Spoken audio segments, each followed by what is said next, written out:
వి gold trusted gold buyers తాకట్టులో ఉన్న బంగారాన్ని విడిపించి ఈ రోజు ఉన్న మార్కెట్ ధరకే కొనబడును.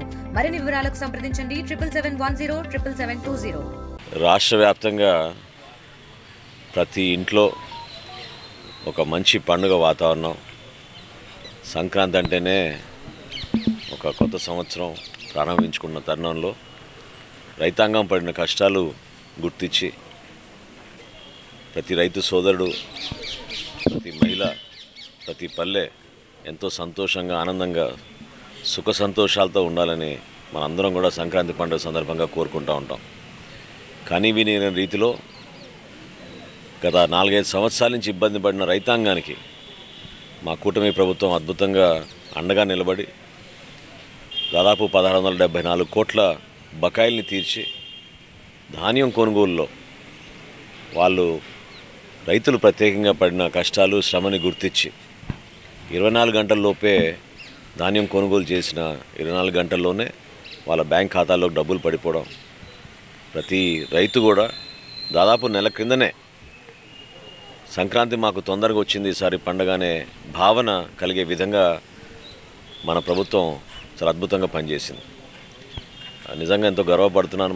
మన సాంప్రదాయాన్ని కాపాడుకుంటూ మన సంస్కృతిని ప్రతి ఇంట్లో కూడా కలిసికట్టుగా అందరూ కూడా ఒక కుటుంబంగా భావించుకుని ఖరీఫ్ మాసంలో పంట పండిన తర్వాత రైతు ప్రతి సందర్భంగా ఈ విధంగానే సంతోషంగా ఉండాలని దాదాపు 6,830 కోట్ల రూపాయలు ధాన్యం కొనుగోలు మేము ఈ సంవత్సరం పూర్తి చేసుకోగలిగాం. అందులో 94% 24 గంటల్లోపే డబ్బులు రైతుల ఖాతాల్లో చెల్లించడం జరిగింది.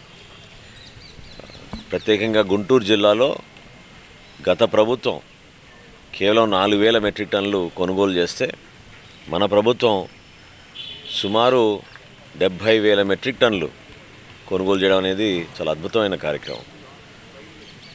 సో వీటన్నిటినీ ఆధారం చేసుకుని రాష్ట్రంలో ఉన్న రైతులందరికీ ఒక మంచి పండుగ వాతావరణం ముందుగానే గౌరవ ముఖ్యమంత్రి గారు చంద్రబాబు నాయుడు గారు, గౌరవ ఉప ముఖ్యమంత్రి గారు పవన్ కళ్యాణ్ గారి నాయకత్వంలో మన ప్రభుత్వం అద్భుతంగా రైతాంగానికి నిలబడి ప్రత్యేకంగా ఆ శాఖకి నేను మంత్రిగా వ్యవహరిస్తున్న సందర్భంలో ప్రజలు గతంలో పడిన కష్టాలకి ఇప్పుడున్న ఆనందానికి ప్రతి పండుగ కూడా ఈ విధంగానే ఉంటుంది. రాబోయే 5 సంవత్సరాల్లో రైతులు ఎంతో సంతోషంగా ఉండాలని, మన ప్రాంతం ఇంకా అభివృద్ధి జరగాలని తెనాలి నియోజకవర్గంలో ఈరోజు చక్కగా మా పార్టీ కార్యాలయంలో చక్కటి సంక్రాంతి సంబరాలు ప్రారంభించుకుంటూ భోగి మంటలు వేసుకుని అందరం కలిసిమెలిసి ఈ వాతావరణంలోనే ఇటువంటి అభివృద్ధి బాటలోనే మనందరం నడవాలని మనస్ఫూర్తిగా ప్రేక్షకులందరికీ, మన ప్రజలందరికీ. మరిన్ని వీడియోస్ కోసం ఛానల్ ని సబ్స్క్రైబ్ చేయండి. లేటెస్ట్ అప్డేట్స్ కోసం వాట్సాప్ ఛానల్ ని ఫాలో అవ్వండి. ఆ లింక్ డిస్క్రిప్షన్ లో ఉంది.